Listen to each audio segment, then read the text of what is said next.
day, Monday to Friday at 5 p.m. Nigerian time, as we share the hot takes and hot debates in the exciting world of football. And joining me are the usual suspects, Ikechukwu and Mayowa, as we break down all the hot takes and everything that's happening in the football. Don't just watch football, live it with us. Catch us on the locker room and Voice of the People television at 5 p.m. Nigerian time. And like I always say, if not 20 minutes off, please discuss. The red carpets, awards, the razzmatazz, music, fashion, interviews, and more. Spotlight on Voice of the People television. Let's feed you with all the juicy stories in the global entertainment space, bringing you the glitz and glamour as it is hot. Stay tuned to Spotlight, 1 p.m. Monday to Friday. Spotlight on VOP TV. Entertainment like never before.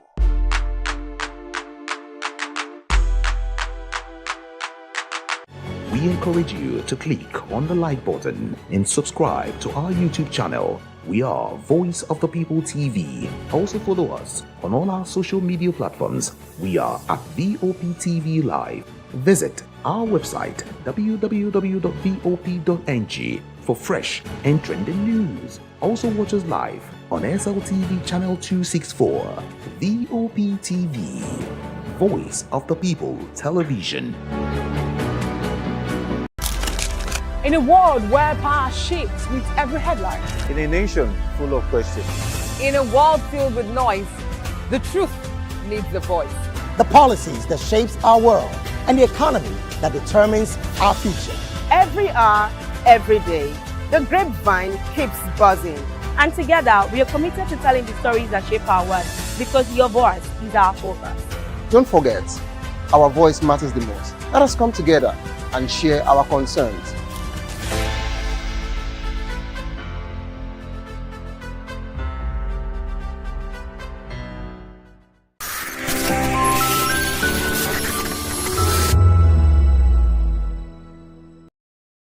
Full of questions.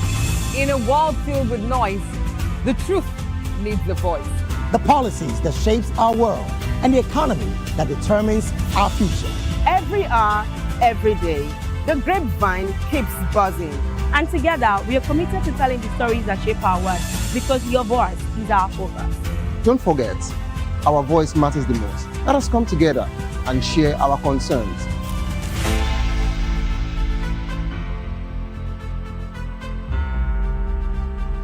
Mr. Ofamiloni, and here's to VOP TV. Keep watching, stay tuned, do not touch that dial. Arara, my name is Made Kuti and you're watching VOP TV. Keep watching. Welcome, my name is Zika Davis. Distinguished ladies and gentlemen, boys, viewers, everybody, boys and girls. This is VOP TV. Do you know what that means? Voice of the People TV. You don't have a voice, don't come here. You better make sure your voice is heard. Are you ready for the extraordinary? Something big is happening on your screen. Introducing VOP TV. Now streaming on SLTV channel 264. From breaking news to captivating conversations, news analysis, giving you all sides to the story. We break in-depth discussions on the issues that matter, from politics to sports, entertainment, and lifestyle. VOP TV on SLTV channel 264. Join us as we redefine what television means to you. Voice of the People Television, VOP TV. Now you have more than a voice.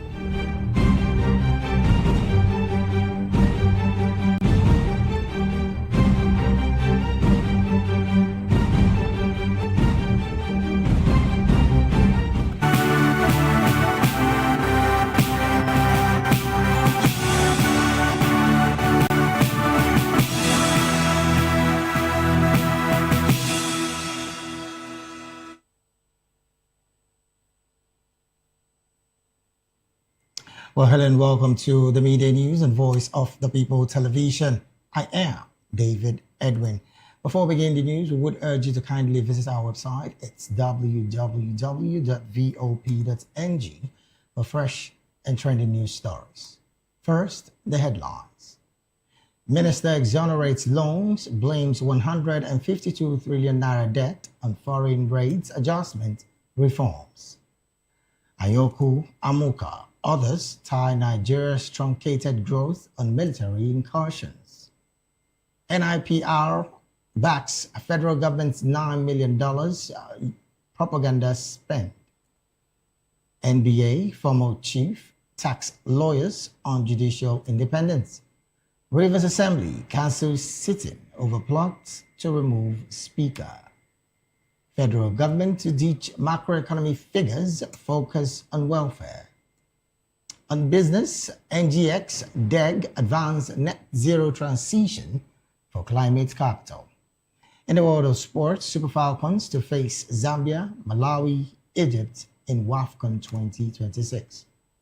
And in entertainment, Davido alleged child beaker over DNA test call. And now the news in full. The federal government says that Nigeria's rising public debt stock of over 152 trillion naira largely reflects the administration's improved transparency and exchange rate adjustments rather than reckless borrowings. Making this defense in Lagos at the presentation of the Nigerian Economic Summit Group 2026 Macroeconomic Outlook, the coordinating Minister of the Economy and Minister of Finance, Wale Edun, said the Bola Tinubu administration had chosen openness and discipline over opaque accounting practices. He noted that the 30 trillion naira previously recorded as Ways and Means has now been transparently recognized, while exchange rate adjustments account for much of the remaining increase. Edu stressed that though debt service remains a challenge, transparency has improved significantly, while government has continued to meet all its statutory obligations. The minister added that the administration's economic reforms, though difficult, had delivered macroeconomic stabilization and positioned the country for consolidation.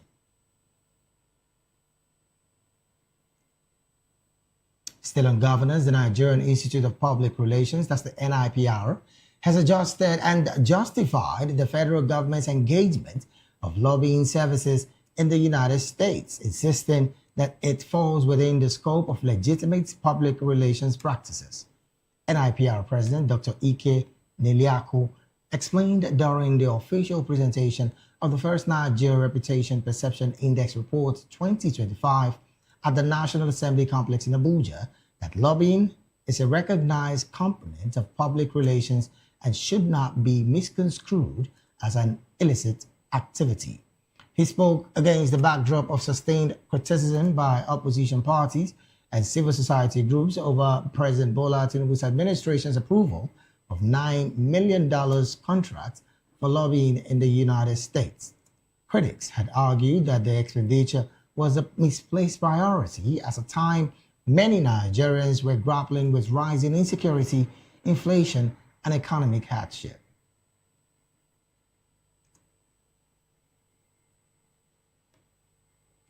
Meanwhile, Vice President Kashim Shettima led top government officials to honor fallen and 7 members of the Nigerian military at the Armed Forces Celebration and Remembrance Day ceremony in Abuja. The event, observed every January the 15th, commemorates the sacrifices of soldiers in both foreign missions and internal security operations. The 2026 ceremony began with a parade inspection by Vice President Shettima, representing President Bola Tinubu alongside the commander of the Guards Brigade, Brigadier General Adebisi Onosoya. Dignitaries were then led to the cenotaph for the Lane of Red, followed by a minute of silence for the fallen. The Vice President was joined by the Senate President, Deputy Speaker of the House, Minister of Defense, Dean of Diplomatic Corps, and the High Commissioner of Cameroon. Service chiefs led by the Chief of Defense Staff, General Olufemi Oluyede, who also led wreaths, followed by the Chief of Army Staff, Chief of Air Staff, Chief of Naval Staff, the Inspector General of Police, and other officials. The ceremony concluded with 3 volleys fired by the firing party the signing of the anniversary register by the Vice President, and the release of pigeons to mark the occasion.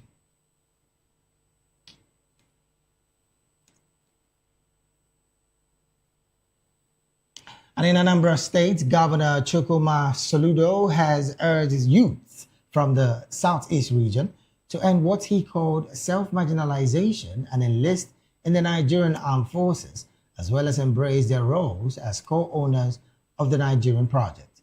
Speaking during the 2026 Armed Forces Celebration and Remembrance Day in Oka, the state's capital, Soludo said the federal government's no victor, no vanquished declaration at the end of the Civil War must continue to guide the nation.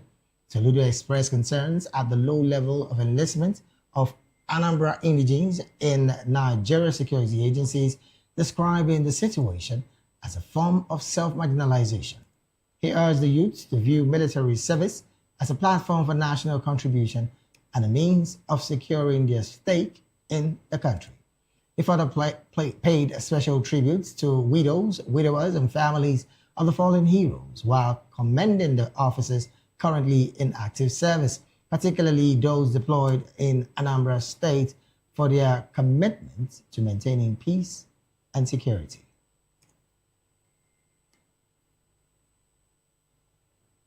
Elsewhere, in Edo State, the Edo State government also joined the nation in commemorating the 2026 Armed Forces Remembrance Day.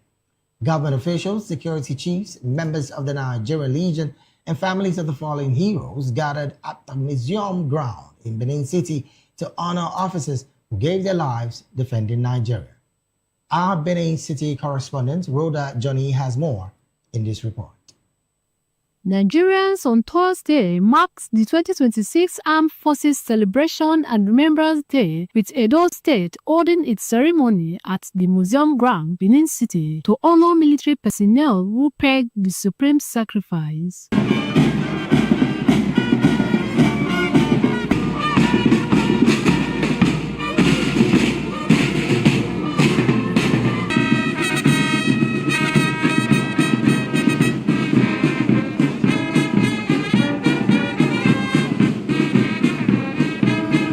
Inspection is done to showcase the loyalty of the troops and their readiness to undertake the cause of which they have been commissioned. And have your permission to carry on with the rest of the parade, Your Excellency.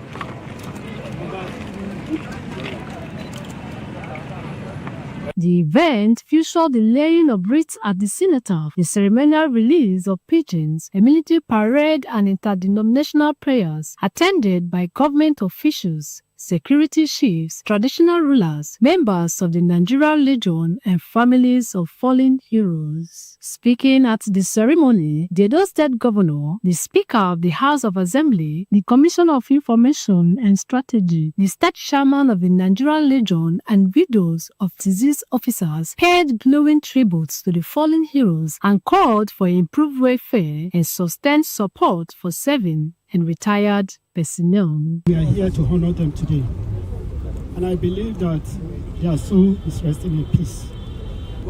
I also believe that the people that are there that are serving Nigeria, you can see how Nigerians are honoring their fellow departed heroes. We must celebrate our fallen heroes because they've laid their life for peace to reign in this country.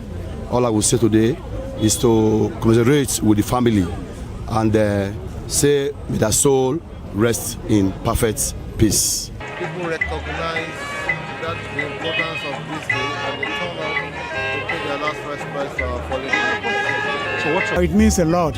It makes me to think back of my fellow soldiers that lose during the war, and to remember our stand today. But all what we are praying, we are begging the government, but they are not treating us good. I'm not happy. So this thing makes me to remember my husband, because my husband fought war. He died in Meduguri, and his body was missing. So the government, they are not assisting us with the widows for anything. Now we came like that, we are going back like that. For how many years now we've been coming here? Brother Johnny, VOP TV News. Thank you so very much, Rhoda, for that report. Meanwhile, eminent Nigerians, including the former Commonwealth Secretary General Emeka Anyaoku and Chairman, Publisher of Vanguard newspaper Sam Amuka, have blamed Nigeria's aborted growth on the military incursions into governance, beginning with the coup of January 15, 1966. Speaking in Lagos at the launch of the book, The Gun Hegemony, written by the Secretary of the National Democratic Coalition, NADECO, Ayo Padokun, they urged a quick return to fiscal and true federalism to redirect and save the country. Amuka, who chaired the occasion, stated that the use of gun as a coercive tool was not only affecting the way Nigerians live, but directing it. He stressed that Nigeria's political system should reflect and manifest its federal status, adding that citizens should call for a constitution that represents the realities on ground. Also, Anyaoku said Nigeria was a progressive country, with the premiers of the 4 regions developing their regions before the first military intervention. Calling for a true federal constitution, he noted that pluralistic nation, that base their political and economic growth on constitutions that reflect such attributes thrive, while those that fail to do so have either stagnated or disintegrated. On his part, Okpadokun lamented the rot caused by long years of the military and their appointees, noting that the military's 57 years since independence has established a structure, including their surrogates, loyalists, and sympathizers, and entrenched them into the system.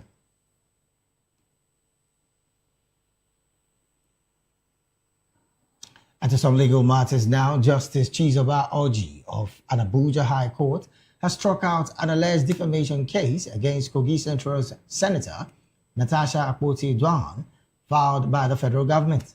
The suit was discontinued following an application by the prosecution led by Aderonke Imana. Senator Akpoti's counsel, West Idahosa, requested the matter be struck out and all documents belonging to the senator and her sureties be returned. The court approved the request, discharging the sureties and ordering the return of their documents. The senator had been accused of defaming the Senate President, Godswill Akpabio, and former Kogi State Governor Yahya Bello. After the ruling, Akpoti commended the court. After how many months? Well, I can't even count. Let me just say this. You see, in life, there are certain situations that test your faith in your country, and these 2 cases were one of them. But I give God the gratitude and the deep appreciation to the good people of Nigeria, Kogi State, and especially Kogi Central, for their stand with me through this ordeal. And the withdrawal of these 2 federal government cases against me only proves what we've always known, that these cases were maliciously instigated by 2 individuals who misused power to their advantage in witch hunting an innocent person, which is myself. But I'd like to extend a sincere appreciation to President Bola Ahmed Tinubu for having been briefed the truth, and in his commitment to justice, ordered the discontinuance of the 2 cases.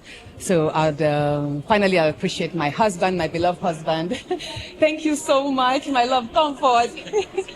Thank you for your love. Thank you for your support. Even when I didn't believe in things, you did. You stood for me. Thank you. My team, my party, my staff, everybody. In short, I can't even begin to mention the people. Thank you all so much. I have never doubted that Nigeria is a land of possibilities and that the truth somehow will always get one vindicated. So now I can actually rest and resume my work It's been a whole lot the past few months, no matter how strong and tough one is. For a person like me that has never been invited by the police for anything, does not have any financial a case of financial embezzlement or drug abuse and nothing, I'm what one will actually say a good citizen of Nigeria. So to just be slammed simultaneously by 2 federal government cases, that was a whole lot. But they say whatever doesn't break you makes you stronger. I would say I'm actually toughened, but it's not something I would want to experience and I wouldn't wish to anybody. But at the end of the day, I think justice prevailed. So thank you all and God bless. Have you forgotten? Well, after how many?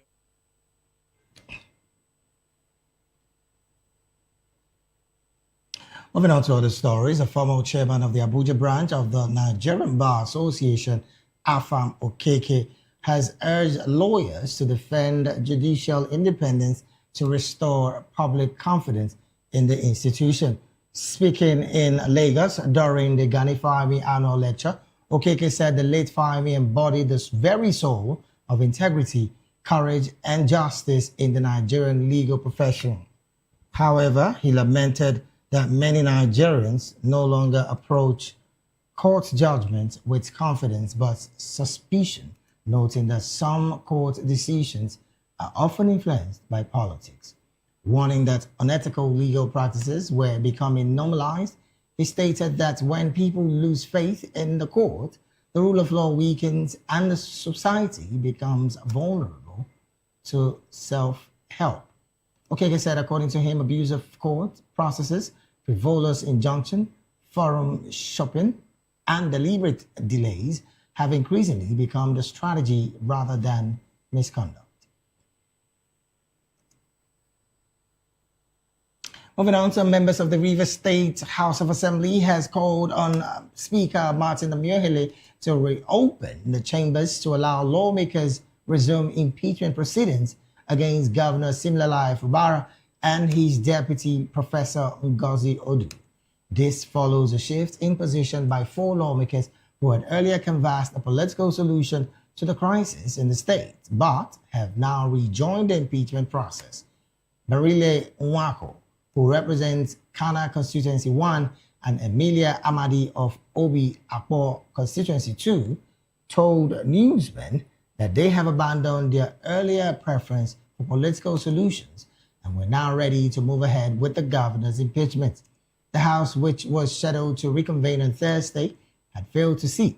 However, the lawmakers met on Friday morning within their residential quarters where they renewed their demands for the continuation of the impeachment exercise. According to them, the decision was informed by what they described as the governor and his deputy's refusal to address the constitutional issues contained in the impeachment notice.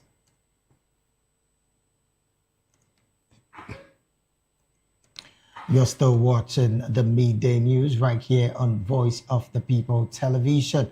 We'll go straight to the analysis segment of the news. And joining us now to make sense of these stories and more is Mr. Somi Uranta. Mr. Somi is an author and also a public and political affairs analyst and commentator. Mr. Somi, thank you for joining the media news analysis segment, and good afternoon to you. Good afternoon to you too. Thank you so very much for being here.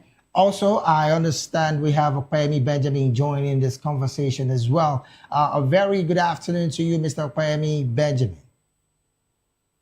You, and thanks for having me. Thank you so very much for being here. Mr. Opeyemi Benjamin is also a public and political affairs analyst and commentator.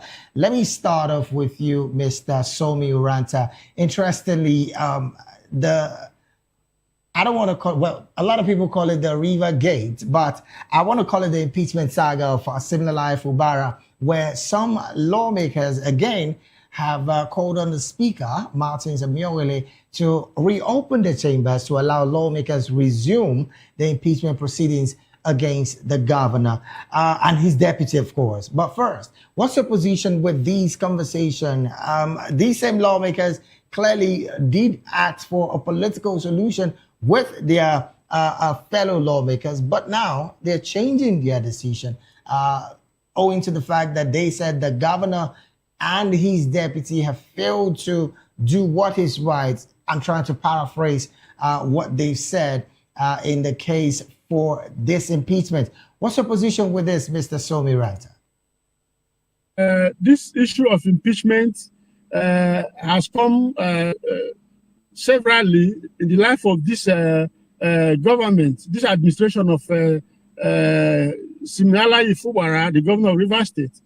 But I think that there is need for the lawmakers to review what they are saying, try to go back to their constituents and find out, is this what their constituents really are asking for? Or are they playing the script of the puppeteer, trying to control the puppets? Because Rivers people felt that they voted people, men and women of integrity, who will stand and act on their own volition in the interest of the general public, especially those of Rivers State. Well, the way it's going, it seems like they're acting out a script written by someone else who is not, a member of that house, who is actually directing them. Of course, that same person has said that he bought forms for everybody, in the states that contest election or are in positions of in elective positions in Rivers State today. Wow. And that is very, very wrong. Well, I'm still going to stay with you, Mr. Somi, because some conversations have been surrounding the fact that allegedly the minister of the FCT, I'm talking about Nyesom Wike, have been fingered in this situation. But the lawmakers have said, no, this is clearly our decision. And most importantly, the governor and his deputy have refused to address the constitutional issues contained in the impeachment notice that, according to them, have been served to the both of them. Should these continue, are we seeing lawmakers who clearly are acting on their own?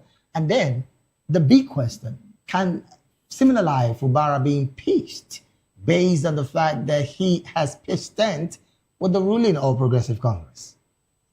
Well, I think it is going to be an exercise in futility, because only a couple of days ago, the bigwig of the APC came in solidarity to visit the governor of Rivers State, assuring him that they are solidly behind him. You see, the lawmakers have been, if you check the polls of Rivers people, the constituents in Rivers State, they will tell you that these guys in the assembly are actually acting a script written and directed by someone outside of the Rivers State government, who says he's the godfather, that has bought funds for everybody. So what they are doing, in fact, it is less for us to see if one man can afford to put a state in his pocket, put the FCT in his pocket, put a political party like the PDP in his pocket.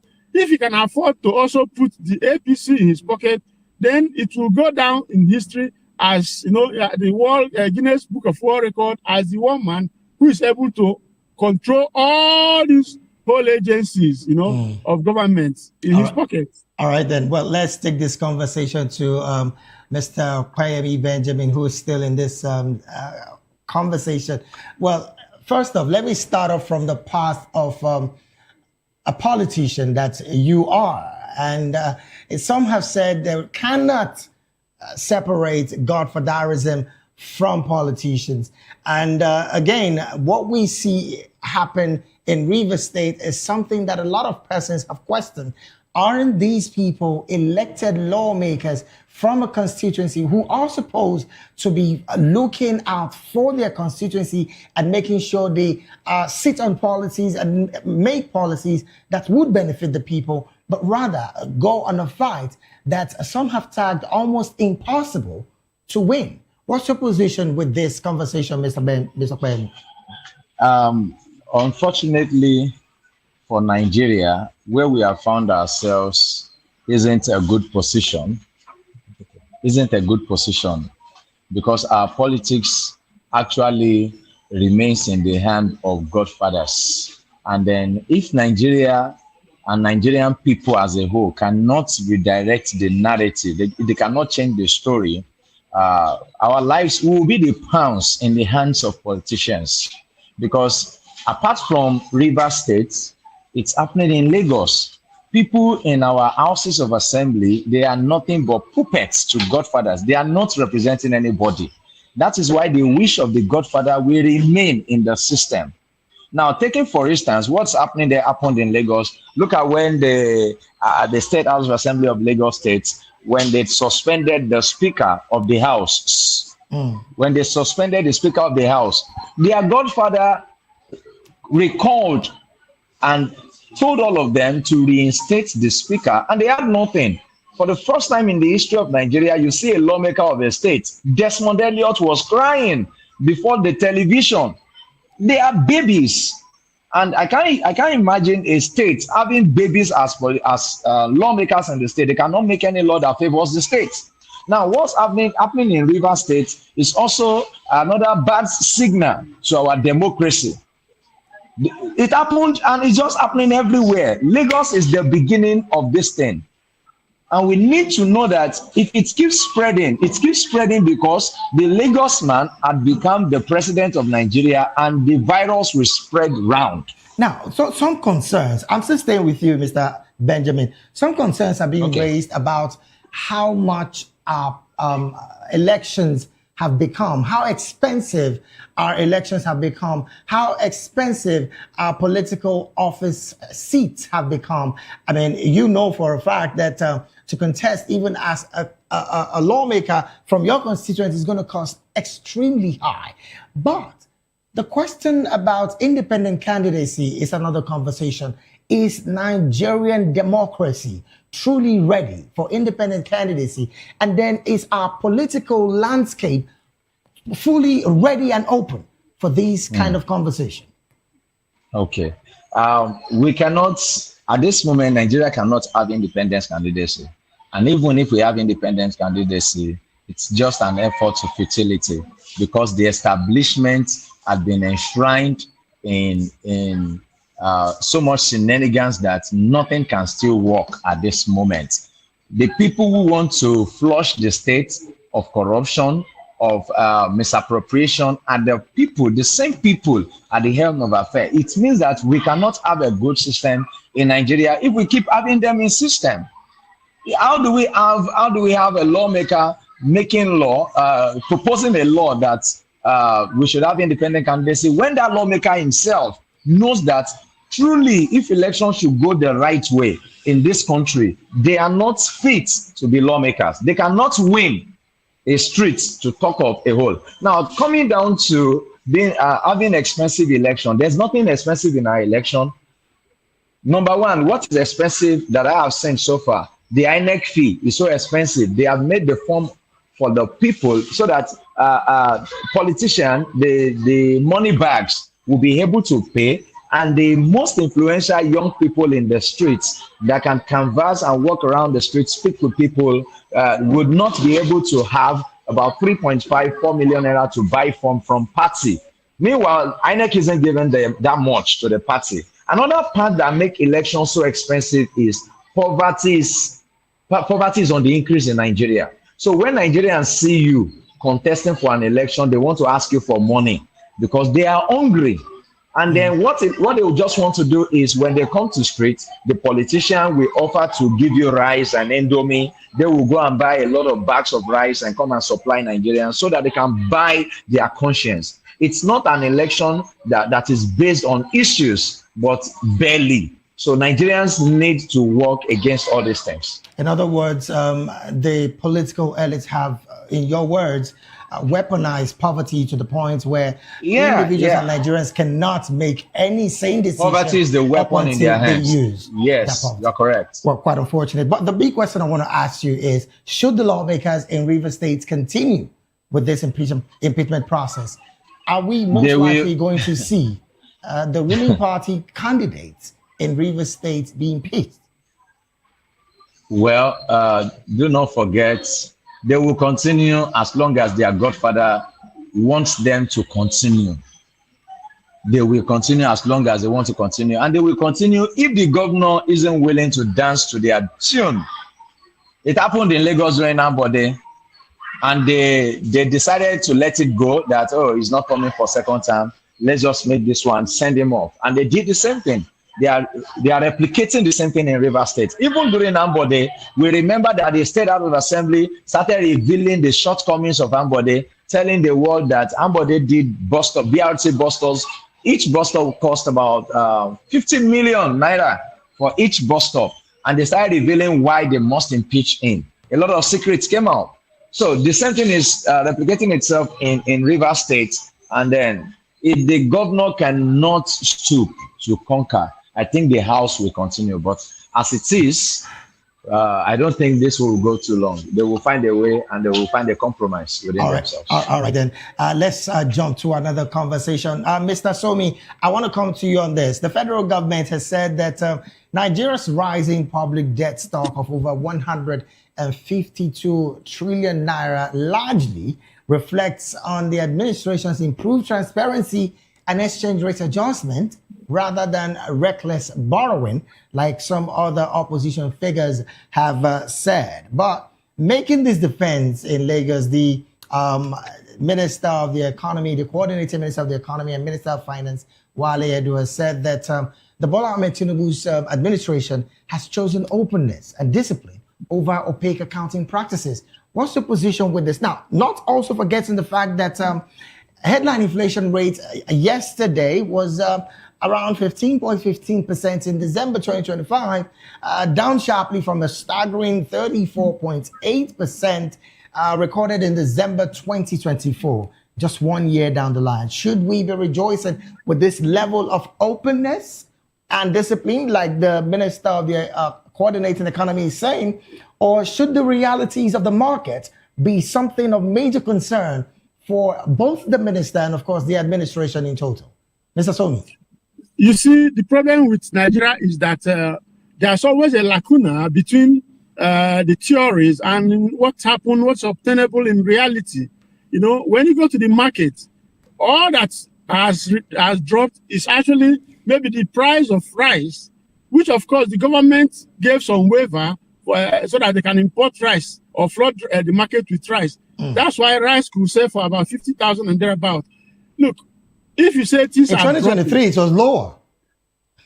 It was lower in 2023. Right. Now, of course, when the government came in, the price of these things jumped up. You know, with the removal of fuel subsidy and all that. So the price of rice, yes, the price of rice now has come down. I bought for 50-something thousand. Okay. And how do we sustain that? And now it's not only right that Nigerians will eat. There are other things. What have we done differently for us to expect that there should be reduction or that things are getting better? We have to be able to have put something on the ground, put something on the table for us to expect anything different. With the ravaging insecurity, with the kind of spending that our government people, you know, carries out on daily basis, if you even check the budgets presently, when you see some certain projections, how money will be spent, you begin to wonder, is this openness, is this frugality in handling of public finance? So this whole thing contradicts reality. What we are seeing is a situation where money are being spent, you know, with reckless abandon. I must tell you that the way we are going, I do not see any hope in sight as it is right now.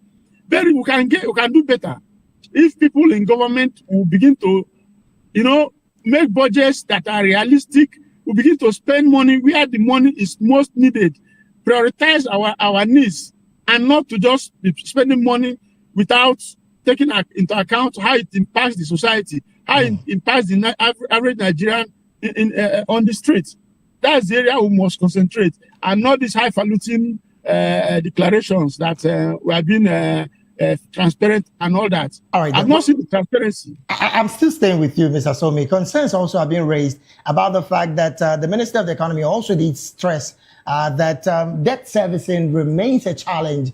But again, he was so specific about transparency, and while government continue to meet its statutory obligation, looking at the debt servicing, Nigeria is clearly on a high when it comes to debt servicing. And again, we're still borrowing. Some have said that there is no problem in borrowing, but how productive has the borrowing become and how productive has it yielded for the Nigerian people?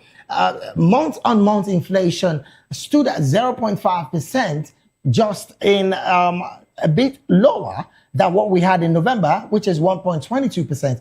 But these are just figures as against the reality. You just mentioned now how much a bag of rice in Nigeria presently is. But again, is that clearly close to what it was even before now? And should we be celebrating this? There is really nothing to celebrate, I must tell you, because like you mentioned, the question of debt servicing. How do we spend a huge chunk of our money, the income into Nigeria in debt servicing, and then there's still more borrowing to be done? When we have so much money that is hanging, loose every corner. For example, it was revealed that NNPC have, a shortage that they've not been able to explain to Nigerians what happened to over 200 trillion naira. That is money Nigeria is supposed to have in our coffers to stop this borrowing. But the government goes about, keep on borrowing and borrowing, and then our debt servicing profile keep increasing. So I don't know how we're going to balance this, except the government comes to terms with the reality on ground and stop spending money in areas that is not needed. Because of the money that we are borrowing, what are the infrastructures? The roads in Nigeria are so dilapidated. You cannot travel to and from the Niger Delta. When you get to Benin, if you want to go through Benin to Warri, Sapele, Warri, to Port Harcourt, through Patani, the road is so bad. You cannot go from Benin to Asaba and link the southeast. The road is terrible, almost terrible. You cannot go from Benin to the northern part of Nigeria. The road is so terrible. So where are the money being spent on? We have to prioritize. Except we do that, we won't get anywhere. All right, then. Let me take this conversation to Mr. Opeyemi Benjamin. Again, I'm still going to stay with you on the transparency that Minister Wale Edun mentioned. Some have said that this is a clear openness on the part of the government to say that we are servicing debt and it's really affecting us. Let's also note here that Nigeria's debt service cost is escalating significantly. I mean, in 2024, it reached to the point of 12.6 trillion naira, far exceeding the budget itself. So projections for 2026 are far different from what we're looking at. But should we, at this point, still say that the federal government is clearly trying to do what they need to do at this time to making sure that the economy is stable? Just like the president did mention in one of his broadcasts, that the economy he met is presently stable.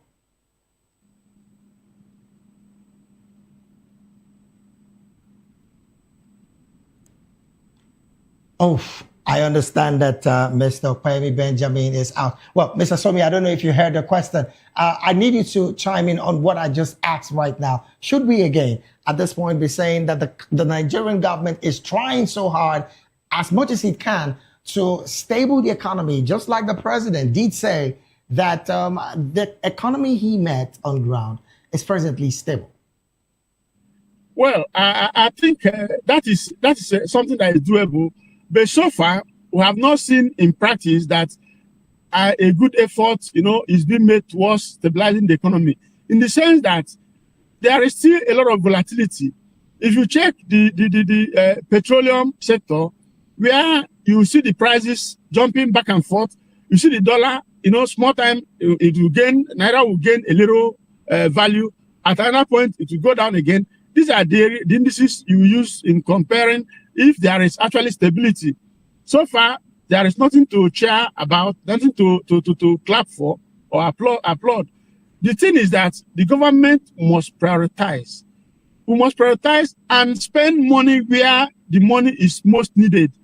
Otherwise, if we keep doing the way we are doing, we will not amount to anything, economically speaking. So the economy is not smiling at all. Nigerians are very hungry. And the way it is going, if the government continue in this on this trajectory, I don't know where it will leave the ordinary man. All right, then. Well, this is where we have to draw anchor on the analysis segment of the Midday News. I want to say a big thank you to you, Mr. Somi Uranta, public and political affairs analyst and commentator. Plus, he's also an author. Thank you so very much for being here, Mr. Somi. We had with us as well Mr. Okwemi Benjamin, a politician and also a public and political affairs analyst and commentator. We'll take a very short break right now. When we return, more stories on the Midday News will be up next. Please stay with us.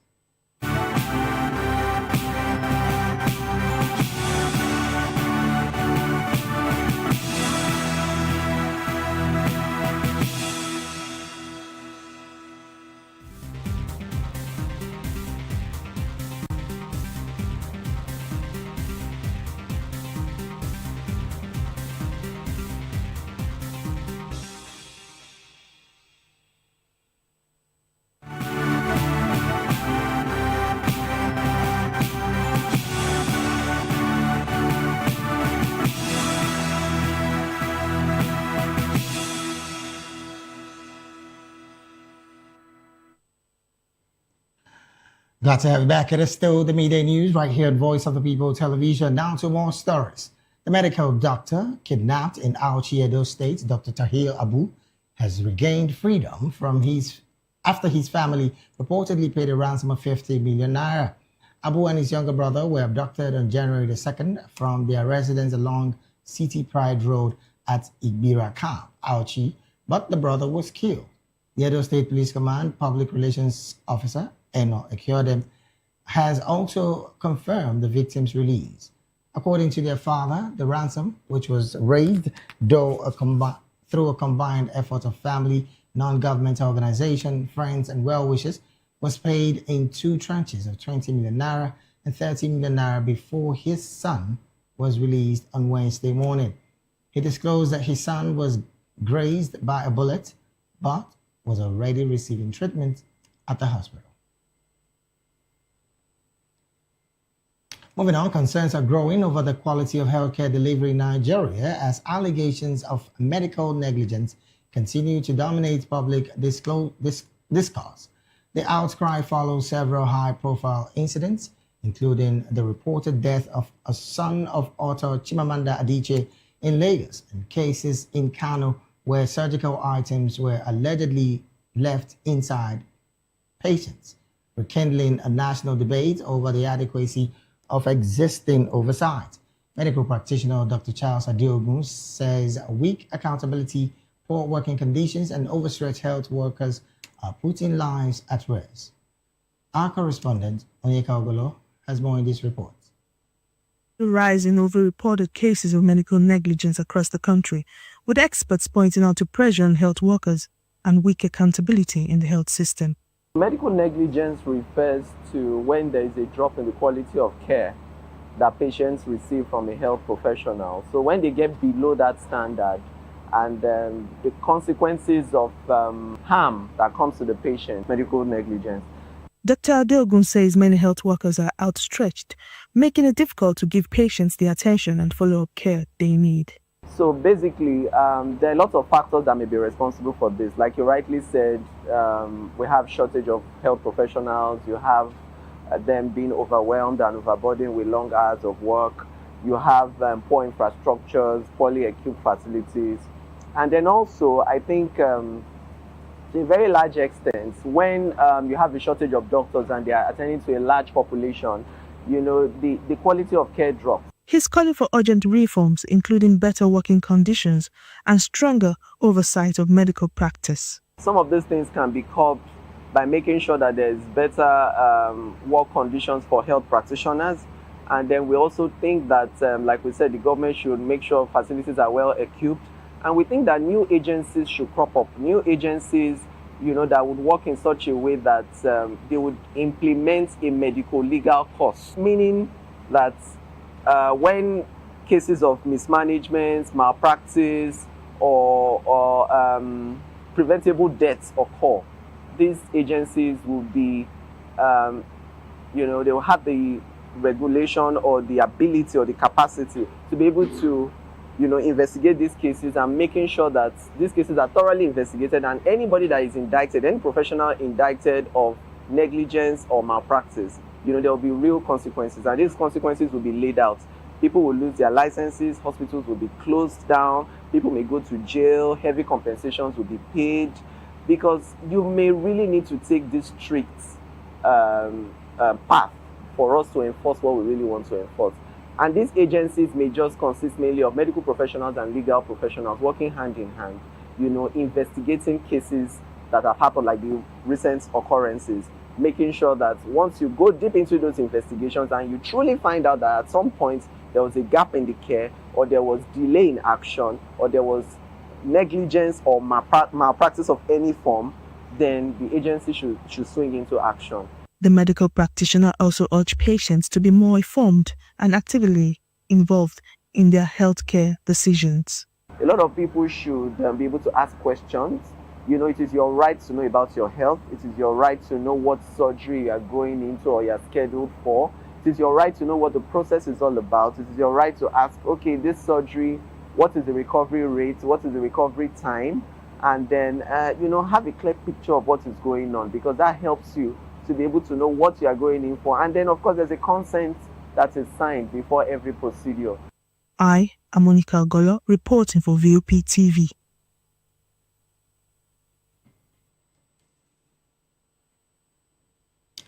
Thank you so very much, Onyeka, for that report. From there on, we'll move to the business stories.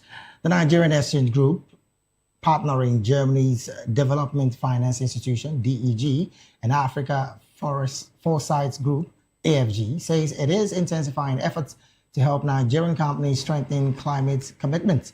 Anchored by the NGX Net Zero program, the partnership also targets unlocking access to climate-linked capital estimated at between $2.5 billion and $3.1 billion.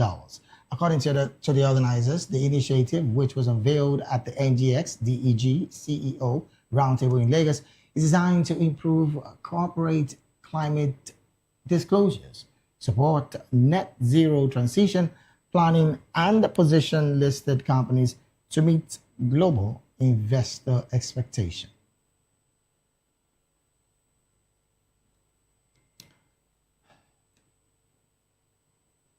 And in sports, Super Falcons of Nigeria have been drawn in Group C of the 2026 Women's African Cup of Nations to be faced with Zambia, Egypt, and Malawi.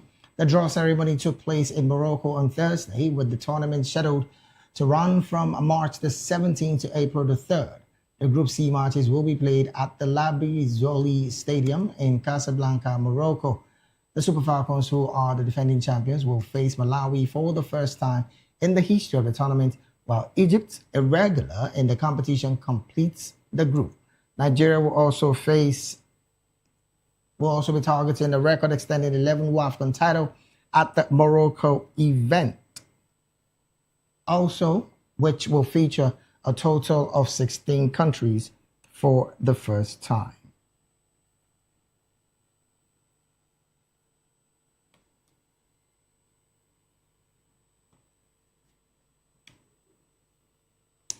And to some other sports story, following Nigeria's Super Eagles' exit from the African Cup of Nations, the team on Wednesday lost 4-2 on penalties to host nation Morocco after a tense goalless draw at the Prince Moulay Abdellah Stadium.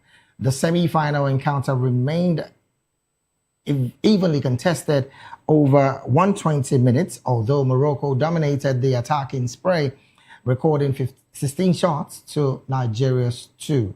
Both goalkeepers delivered standout performances, with Nigeria's Stanley Wabali and Morocco's Yassin Bono making crucial saves to keep their side in contention. In the aftermath of the defeat, Voice of the People TV spoke with some Nigerians to gauge and to hear their reaction to the Super Eagles' performance and expectations going forward. Up watching football, I think 2017, yesterday football was something else. Like, I couldn't even bear the pain. It was as if they broke my heart. Actually, I've not been following up with the matches because I heard that Nigeria is in semi-final, so I had to go outside, go outside to watch my country, you understand? So I was expecting Nigeria to win that match. Me and my guys were even saying that Nigeria is going to come up with like maybe 2-1. They win Morocco like 2-1. But unfortunately, we received outbreak. Nigeria actually they tried their best, but I think Morocco is better. Chukwueze, anyway, you are just know I'm not really happy with you. I expected more. Yeah, he's an international player now. You understand? But I can't judge him though. It's live and it's also football. Sometimes things can change. From the beginning, I've been watching Nigeria match from the group stage, the first, the second, the third match. Even the round of 16 and quarterfinal, I've been watching. Before the match, I know that we are playing against three things. Number one, the fans. Number two, the player. And number three, the officiating, of which that was what came out yesterday.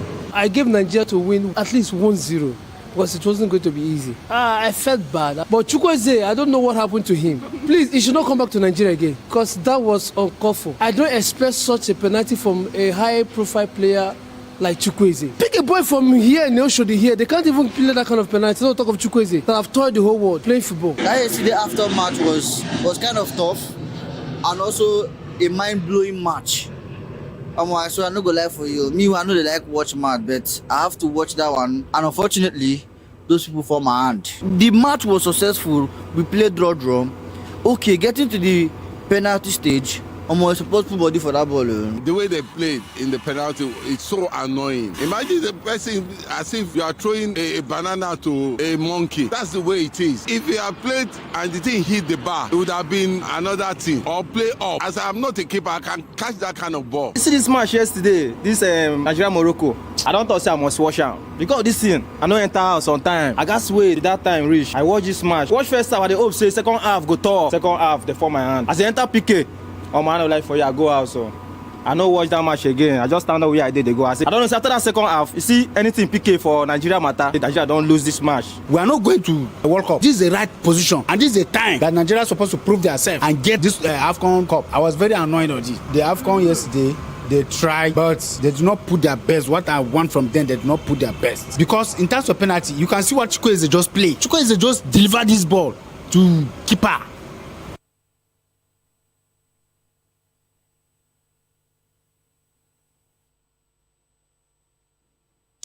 Oh, well. From there, let's go to some entertainment stories. Afrobeat star David Adeleke, popularly known as Davido, has denied Michelle Anoluapo's paternity claim and further rejected the call for a DNA test, saying that he had already taken 5 DNA tests, all of which were negative. Responding to the 12-year-old Anoluapo's call for a test, the singer, popularly known as Davido, said he never met the girl's mom, describing the woman as an obsessed fan lying to the girl, disclosing that the DNA tests were conducted at different medical facilities. Davido advised the girl to go look for her father, warning that the girl's mother would face legal consequences. Taken to Instagram, Anoluapo had detailed the psychological toll an unresolved paternity claim was taken on her life, and had publicly requested a DNA test to establish whether the singer is her father. She disclosed having endured years of bullying, beginning at the age of 6, with classmates ridiculing her being Davido's daughter, with the identity problem now getting worse.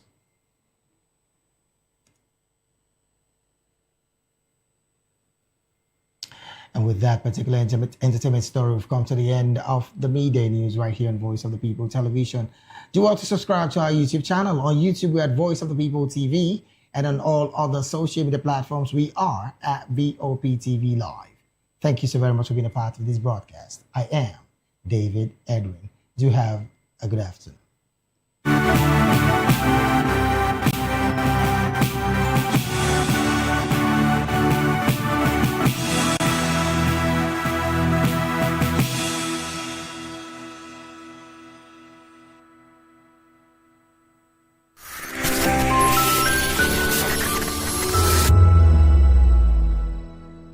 The red carpets, awards, the razzmatazz, music, fashion, interviews, and more. Spotlight on Voice of the People Television. Let's feed you with all the juicy stories in the global entertainment space, bringing you the glitz and glamour as it is hot. Stay tuned to Spotlight, 1 p.m. Monday to Friday. Spotlight on VOP TV. Entertainment like never before.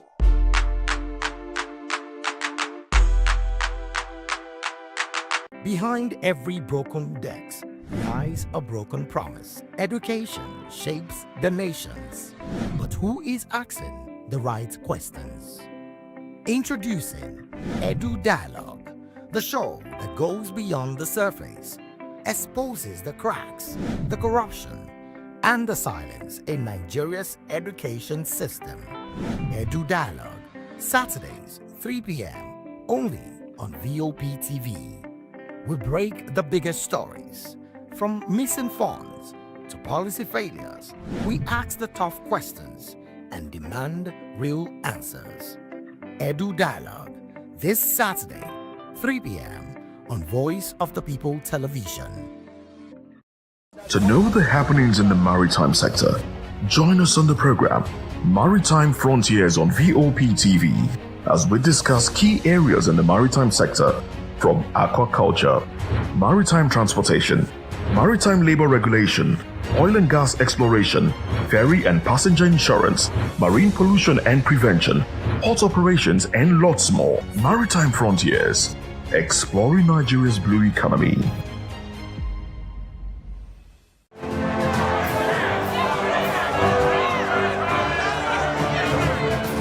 Do you want your voice to be heard? Do you know that you matter in the scheme of things? The People's Voice, the show where ordinary citizens take center stage as we discuss the biggest stories that affect you and I. With you in mind, we facilitate lively discussions, debates, and interviews on the topics that matter most to you and I, from social justice to economic empowerment, education to healthcare, governance, and more. Tackling tough topics and amplifying your voice. Join the conversation and make your voice count. The People's Voice. Make your voice count. In a world where power shifts with every headlines, news breaks and events happens, we'll bring you unbiased and explicit information on politics, economy, and state